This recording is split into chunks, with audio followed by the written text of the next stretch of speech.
বন্ধুরা, আজকে নিয়ে আসলাম একটি এমপ্লিফায়ার নিয়ে, যেটা আমাদের নিজস্ব তৈরি এমপ্লিফায়ার, যেটাতে 100+100 200 ওয়াট আউটপুট পাবেন। এটাতে টিপিএ 3116 আইসি লাগানো আছে দুইটা, আর এটার মাধ্যমে আপনারা মাইক্রোফোন সহ ইউজ করতে পারবেন। ব্লুটুথ রয়েছে, সাথে একটা রিমোট পেয়ে যাবেন। এটা সরাসরি কারেন্টে চলবে, আর এটা লুকিংটা থাকবে এভাবে।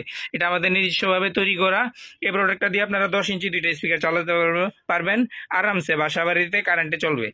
আর এটার মাধ্যমে আপনারা রিমোটের মাধ্যমে কন্ট্রোল করতে পারবেন। আর এটার যে আইসিটা এখানে রয়েছে, আইসিটা যদি দেখি, এটাতে এই যে হিটসিং এর নিচে আইসিটা ইউজ করা হয়েছে। এই দেখেন আইসিটা, এটা হলো টিপিএ 3116 ডাবল আইসি ইউজ করা। তো এই প্রোডাক্টটা খুবই লং লাস্টিং এবং কোয়ালিটিফুল সাউন্ড দেয়, এবং এটা আমরা অনেকগুলো বিক্রি করেছি, আমাদের রেসপন্স ভালো পেয়েছি। তো এই প্রোডাক্টটা যদি কারোর প্রয়োজনে আমাদের সাথে যোগাযোগ করবেন, সারা বাংলাদেশে হোম ডেলিভারিতে আমরা পাঠাতে পারবো। তো যাদের প্রয়োজন স্ক্রিনে দেওয়া হোয়াটসঅ্যাপ নাম্বারে আমাদের সাথে যোগাযোগ করুন।